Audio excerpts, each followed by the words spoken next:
nashimwe, Yesu nashimwe. Narabwiye ngo Imana niwe ntabara ukabura muri kana gusuzugura k'ubugungu. Mbwira mugenzi wawe agasuzugura k'ubugungu, ubugumba burababaza. Yesu nashimwe, Yesu nashimwe. Uyu mwana wanje yitwa Ihora Imbere Imana Prisca ye Merci. Yesu nashimwe. Ngiye kumwandikisha muri Kasivile, babwiye ngo ayo mazina ni menshi. Ndababwira ati murayandika yose mu gitabo kandi arakwigwa. Yesu nashimwe. Tihari impamvu. Yesu nashimwe.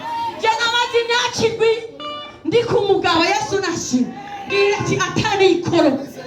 Yesu nashimwe, Yesu nashimwe, Yesu nashimwe. Abana n'umugabo barangurira hasi. Yesu nashimwe. Nabi wacu barangurira hasi. Nasiganye ngo mama wenyine mumpera amashikuri mama wanjye. Yesu nashimwe. Abana muhamagara tugahurira kuri duze tukirirwa turarira umutwe nawe. Yesu nashimwe, Yesu nashimwe. Imana nditetereza. Yesu nashimwe. Nagenda mu masengesho Imana ikavuga ngo uzovyara. Yesu nashimwe. Umwaka wa mbere ugahera. Yesu nashimwe. Umwaka wa kabiri ukajyako. Yesu nashimwe. Kandi iyo Mana yavuze. Yesu nashimwe. Mbwira mugenzi wangu urindira isaha yawe.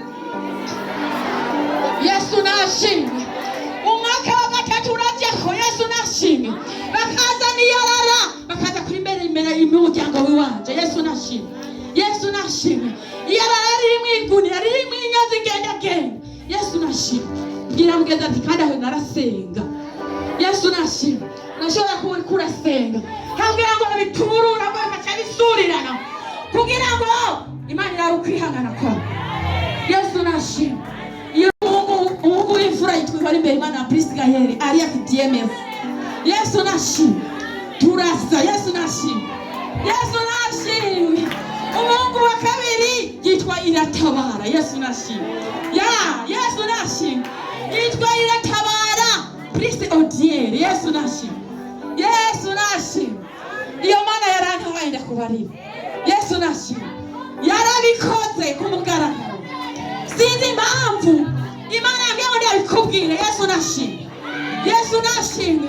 Birashaka akaba ari uwundi muntu ngaha Imana ishaka kugira ngo imutabare, ariko irashaka gutera intege. Yesu nashimwe. Iyo Mana iratabara. Yesu nashimwe. Njyaye umuhungu inyuma y'imyaka 7 navuze ati Imana urantabara. Ndavuga ati Imana uzone kugera ku bigero. Yesu nashimwe. Ndashaka kubona umukazana. Yesu nashimwe. Yesu nashimwe. Hari impamvu dukorera Imana. Hari abantu babona amavuta bakavuga ngo ndi munsi ingere twagiye. Yesu nashimwe. Imana irakora irandika kuzungurutsa ikogarika kuzungurutsa ikogarika kuzungurutsa. Yesu nashimwe. Imana ibaye umugu wa kabiri navuze ati Imana uratabara. Yesu nashimwe.